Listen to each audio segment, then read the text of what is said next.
ఉత్తరాంధ్ర సమస్యల పరిష్కారం జనసేనతోనే సాధ్యమని ఆ పార్టీ అధినేత పవన్ కళ్యాణ్ అన్నారు. శ్రీకాకుళం జిల్లాలో ఎన్నికల ప్రచార సభలు నిర్వహించిన ఆయన ఈ ప్రాంతాన్ని అభివృద్ధిలో ముందుంచడమే తమ లక్ష్యమని స్పష్టం చేశారు. తాను ముఖ్యమంత్రి అయిన 10 రోజుల్లోనే ఒడిశాతో ఉన్న సమస్యల్ని పరిష్కరించి రైతులకు సాగునీటిని అందిస్తామన్నారు.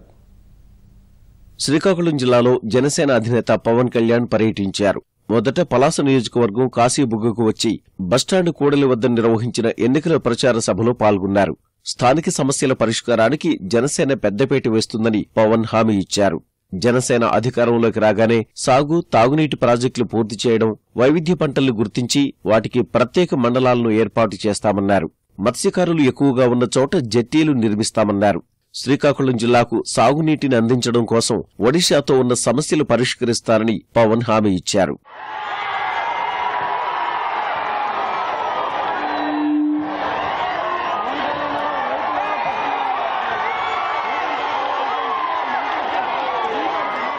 పలాస రోడ్ షో అనంతరం పవన్ పాతపట్నం చేరుకున్నారు. అక్కడ ఏర్పాటు చేసిన ఎన్నికల ప్రచార సభలో పాల్గొన్నారు. జనసేన అధికారంలోకి వస్తే వంశధార నిర్వాసితుల్ని అన్ని విధాలుగా ఆదుకుంటామన్నారు. 2013 భూసేకరణ చట్టం ప్రకారం పరిహారం అమలు చేస్తామని ప్రజలకు భరోసా ఇచ్చారు. పాతపట్నంలో సభ ముగియగానే పవన్ శ్రీకాకుళం 7 రోడ్ల కోడెల్లోని ఎన్నికల ప్రచార సభకు హాజరయ్యారు.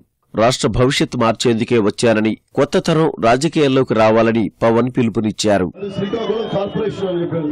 అంటే పేరుకే కార్పొరేషన్, కనీసం మున్సిపాలిటీలో ఉండే సౌకర్యాలు కూడా లేవు.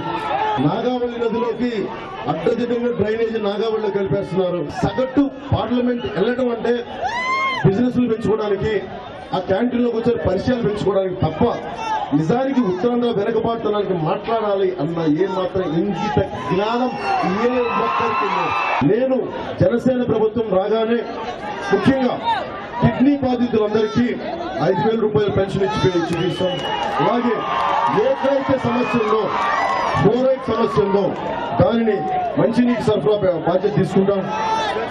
ఇప్పుడు ఏ మండలానికైనా విద్యా వైద్యం మండలానికి నియోజకవర్గం కాకుండా అందరికీ అందుబాటులో ఉండే విద్యా వైద్యాన్ని తెప్పించే బాధ్యత జనార్దన్ గారికి చెప్తున్నాను. నేను అండగా ఉంటాం. మీకు చెప్పినన్ని చేసి చూపిస్తాం. పశ్చిమ గోదావరి జిల్లా వీరవాసరం, నౌదుర్రు సభల్లో పవన్ కళ్యాణ్ మాట్లాడారు. జగన్లో పులివెందుల నుంచి రౌడీలను తీసుకువచ్చి తాను రాజకీయం చేయలేనని, ప్రజలకు 25 ఏళ్ల బంగారు భవిష్యత్ ఇవ్వడానికి రాజకీయాల్లోకొచ్చానన్నారు. జనసేన అధికారంలోకి వచ్చిన 6 నెలల్లో 3 లక్షల ఉద్యోగాలను భర్తీ చేసి యువతకు ఉపాధి కల్పిస్తామని హామీ ఇచ్చారు. రాజకీయ పొలిటికల్ పార్టీస్ పెట్టేటప్పుడు జగన్మోహన్ రెడ్డి గారికి వాళ్ళ నాన్నగారు దివంగత ముఖ్యమంత్రి, చంద్రబాబు గారు వాళ్ళ మామగారు ముఖ్యమంత్రి, పవన్ కళ్యాణ్కి వాళ్ళ నాన్నగారు సాధారణ పోలీస్ కమిషనర్. నేను రాగానే 3 లక్షల ఉద్యోగాలని 6 నెలల్లో భర్తీ చేయించే బాధ్యత నేను జనసేన ప్రభుత్వం తీసుకుంటాను. వైఎస్ రాజశేఖర రెడ్డి గారి హయాంలో ఎంతమంది ఐఏఎస్ అధికారులు, ఎంతమంది జైల్లో కూర్చొని మగ్గుతున్నారు ఈ రోజున. మరి జగన్ గారు 2 సంవత్సరాలు జైల్లో దేనికి? లంచాలు తీసుకొని కదా, అవినీతి చేసి కదా. విసిగిపోయాము రాజకీయాలు.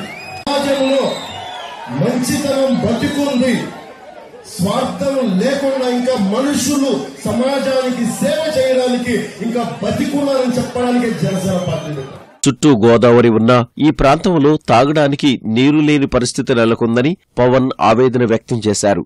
జనసేన అధికారంలోకి వస్తే ప్రజలకు పరిశుభ్రమైన నీటిని అందిస్తామన్నారు.